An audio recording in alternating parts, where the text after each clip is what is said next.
Bem, pessoal, eu sou João Abreu Arraes, bolsista do PET de Engenharia Mecânica da UFC, e hoje eu vou dar início à playlist de vídeos sobre máquina de fluxo, essa disciplina muito importante que a gente tem aqui no curso e que a gente vai ter várias aulas expositivas e com exercícios também sobre diferentes aspectos dela.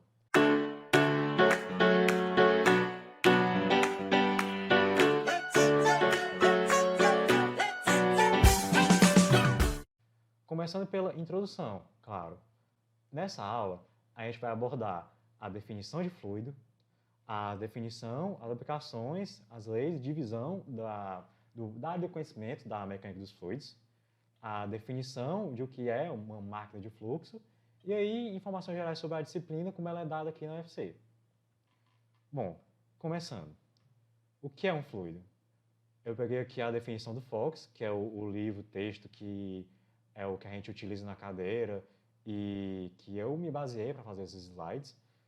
E ele diz: um fluido é uma substância que se deforma continuamente sob a aplicação de uma tensão de deslizamento tangencial, não importa o quão pequena ela seja. Foco no continuamente, a gente vai ver isso depois. O que isso quer dizer? Isso quer dizer que fluidos são substâncias que são incapazes de suportar essa tensão quando em repouso. Tipo, se você tem um corpo de água e você aplica uma força tangencial, digamos, quando você joga a pedra, a água vai se movimentar, ela não vai ter como resistir a isso.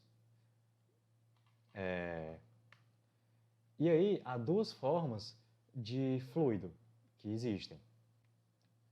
Líquida, qualquer líquido, água, café, enfim, são corpos que têm volume definido, porém forma não definida. E a gasosa, no caso que a gente tem vapor, e são corpos que têm forma não definida e volume também não definido. São dois dos três famosos estágios da matéria. E aí, então, por que que os sólidos não são fluidos? Ora, vejamos bem. O sólido, quando ele sofre uma tensão de deslizamento nas suas delimitações, há uma deformação, mas ela não se prolonga com o tempo. Por exemplo, se eu arrastar o pé no chão, eu não vou levar o chão junto. É diferente de eu, digamos, arrastar meu pé na água, na piscina. A deformação vai se prolongar com o tempo e eu vou, inclusive, provavelmente cair. Como a gente vê aqui, considerando que T0 é o momento inicial, aí T1 é depois de alguns segundos, aí T2 depois de mais alguns segundos e por aí vai. Ele vai continuar deslizando, no caso temos uma placa em cima da outra, a placa vai continuar deslizando em cima do fluido que está entre as duas placas.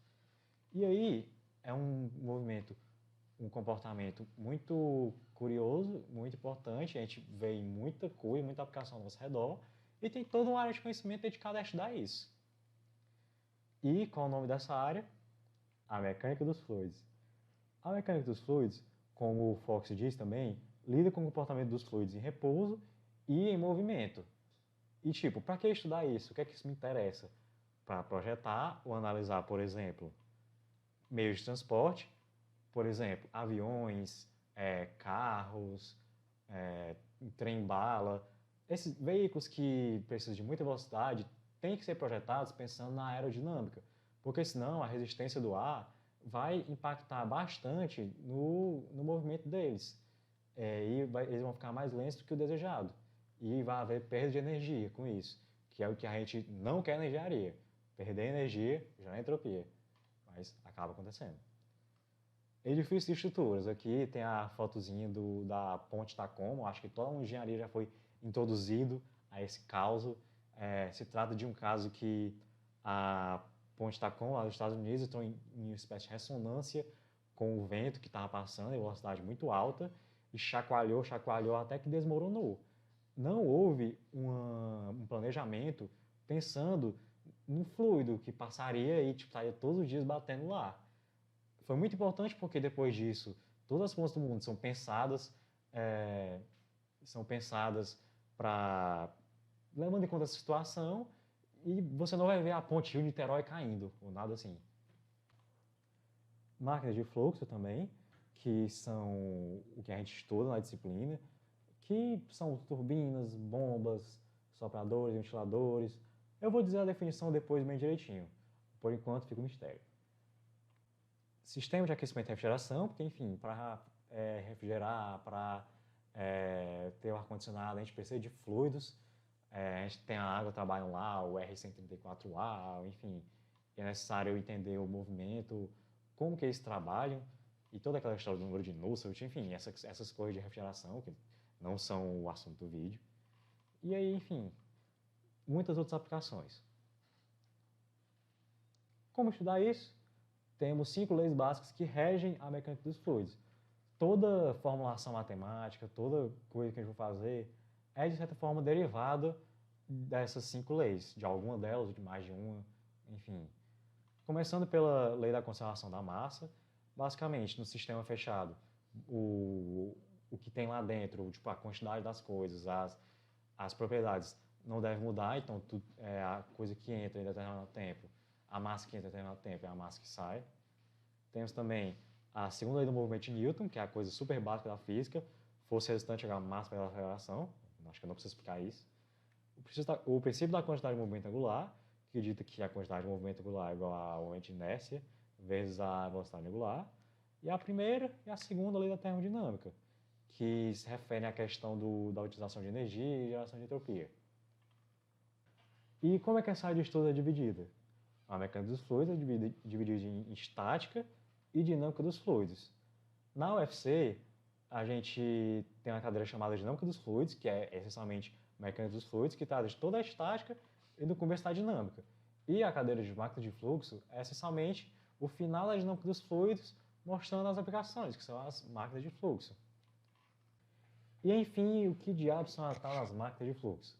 A máquina de fluxo é um dispositivo que realiza trabalho sobre um fluido, ou extrai trabalho ou potência de um fluido. Vários exemplos, como eu falei, bombas, ventiladores, sopradores, compressores, turbinas. Por exemplo, a turbina ela extrai potência de um fluido, uma corrente que passa para gerar energia elétrica, e a bomba ela utiliza energia elétrica para dar essa energia ao fluido e, digamos, levar do solo para a caixa d'água. E como é a disciplina de mesmo nome? Ela tem 64 horas de carga horária, com 2 aulas semanais. Os professores são a Carla Freitas ou Klaus Wehmann, que você pode escolher um deles para fazer, e para a sorte do pessoal da UFC são 2 professores excelentes. E o conteúdo são os capítulos 8 e 10 do livro Introdução à Mecânica dos Fluidos, do autor Fox. O capítulo 8 é mais realmente o final da parte de dinâmica dos fluidos, assim, antes da aplicação, e o capítulo 10 é, propriamente dito, máquina de fluxo. E tem vários tópicos que são abordados que a gente vai falar deles ao longo das nossas aulas. Bom, é isso. Muito obrigado. Se você gostou, já sabe, se inscreva e clique no sininho e curta o vídeo para, enfim, estar 100% conectado com a gente do PET. E é isso. Tchau, até a próxima.